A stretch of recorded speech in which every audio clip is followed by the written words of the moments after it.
Hello, everyone, and welcome back down here to the Gamer's Den with me, your host, Jordan, your master of lore and storyteller extraordinaire. We are continuing on with the alignment guide, and we are at that next step, second to last out of the 9 alignments. We are looking at neutral evil. Now, neutral evil is ultimately the most self-serving out of all the alignments. While selfishness is not unique to any one mortal creature, neutral evil embody the idea of gotta look out for number one, dude. They are unequivocally one of the most evil kind of bastards that you could ever hope to come across. They ultimately are not anybody that you can ever really truly rely on. They are going to be willing to sell just about anybody out. Doesn't matter if they're good, bad, indifferent, neutral, whatever. If it advances their own interests, they are going to betray people. They are going to keep people down under their thumb. The only time they are ever going to really truly obey orders from superiors is when it's pretty damn clear that it's in their best interest to obey those orders. Probably one of the most stark and classic examples of neutral evil, and of a neutral evil character that has to obey orders, is compelled to by a literal higher power ordering him to, is Boba Fett. Boba Fett is definitely neutral evil. If we get into extended universe stuff, there's probably more evidence we can dig up, but we're not worried about the extended universe much in the same way that Disney is not really concerned with most of the extended universe of Star Wars. But Boba Fett is your archetypal bounty hunter. He's such a classic character, but he has utterly no empathy or any real regard for the targets he's assigned to hunt, other than the fact that he is going to do whatever it takes to make sure he gets paid. So if the targets have to come back alive, he's going to do his best to bring them back alive. They may be missing a limb or two, or have several burn marks, blaster marks, or whatever kind of stab wounds were necessary for subduing the target, but dead works just as well for him too. And the only time we ever really see him bend or give way to anybody else's authority is when Vader points at him directly, looking at him and none of the other bounty hunters in The Empire Strikes Back, and he says, "No disintegrations," because Vader wants bodies. Vader wants to be able to confirm the targets have been brought back and are dead. Ideally alive, but he specifically orders Boba Fett no disintegrating anybody. So it gives you an idea of the lengths and extremes that Boba Fett's willing to go in order to eliminate a target, in order to deal with a bounty.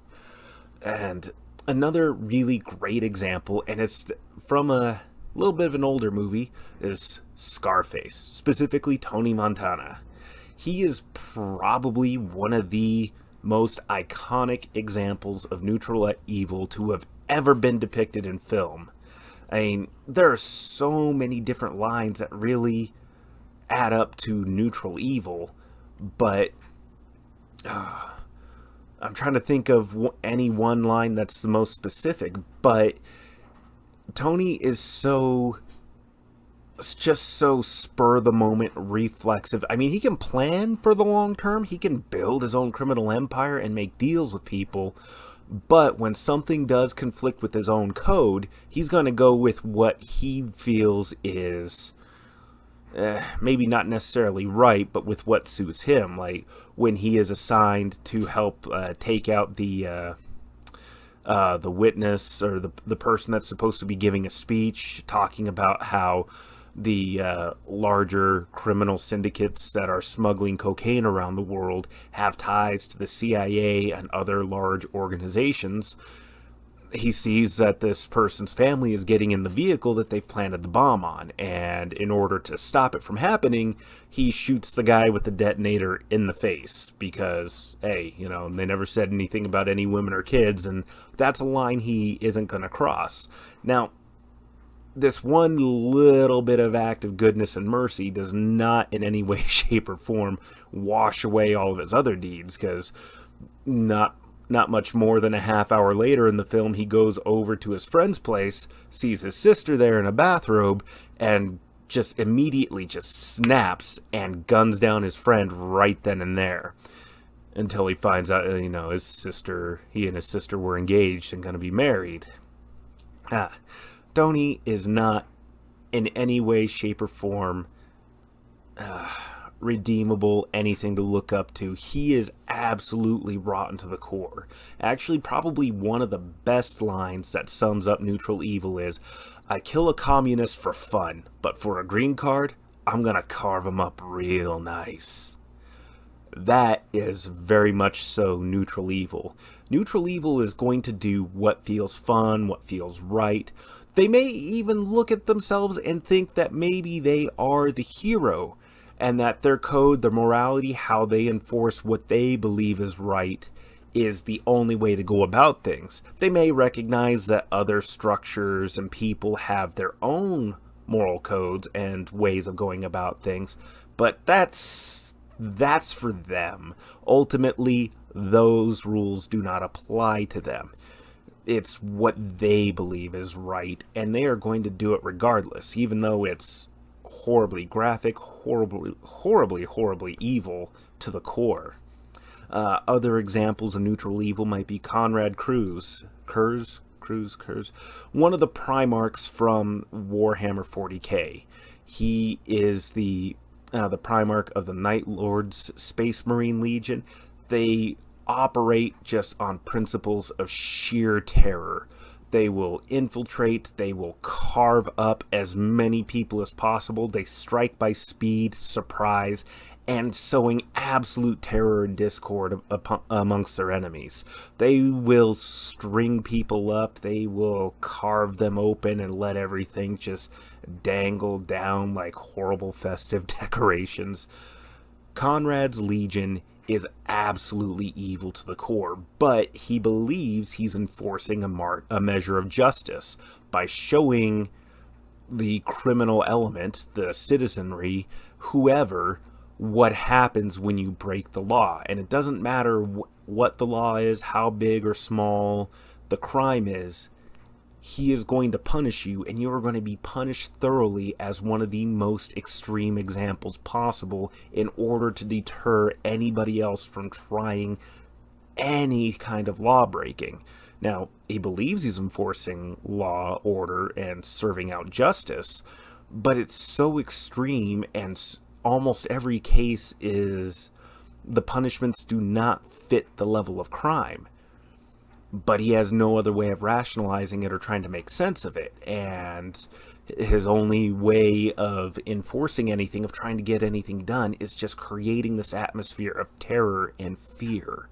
There's nothing morally redeemable about the policy or methodologies. It's his own personal code, and he's going to enforce it because, well, screw you, you're wrong, and you're not going to be able to prove him wrong, because trying to prove him wrong means he's going to carve you to bits too. That is neutral evil. Neutral evil does not suffer any sort of foolishness or contradictions to themselves. They are absolutely morally reprehensible in every way, shape, or form. It's actually the point that this alignment is often called true evil, because they're not really swayed by any notions of chaos or law. They may think they're enforcing a form of law, possibly, but really that's not what they are about. They are about inflicting evil, pain, terror, sowing discord, and ultimately serving their own interests or their own viewpoints. All others be damned. Now, this isn't to say that neutral evil will never turn on other forms of evil. Clearly, they're looking out for number one, but it's always going to be, well, for number one. It's going to be to their own benefit.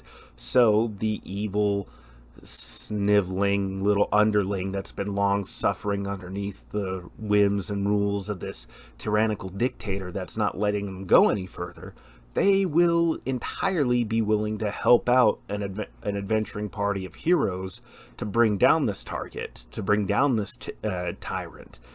But only so much in the sense that by creating a vacancy on that throne, they themselves have a chance to ascend to it, whether it's because they have maneuvered themselves brilliantly through different political movements and maneuvers and positioning, or if it's just because, well, they bribed everybody, they have the only army in the city under their control, and once that tyrant's gone, they're going to enforce their own will and rule.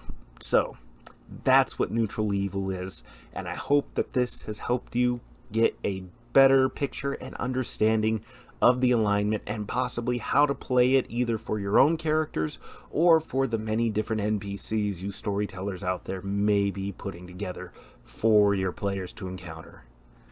With that said, I've been your host, Jordan, your master of lore and storyteller extraordinaire. And if you enjoyed today's video, why not consider going down there and clicking on the like button? Hell, I'd absolutely love to hear from you what your thoughts are, your own depictions or ideas on what neutral evil looks like. Even if you disagree with me and didn't like this video, still go ahead and go down there and click the dislike button and tell me why you disagree. But if you've been enjoying content overall here, or you just want to look forward to continuing on arguing with me, why not consider subscribing so that way you get notified the moment I bring you more content here at the Gamers Den. But with that said, once again, I've been your host, Jordan, your master of lore and storyteller extraordinaire. You guys have yourselves a good night.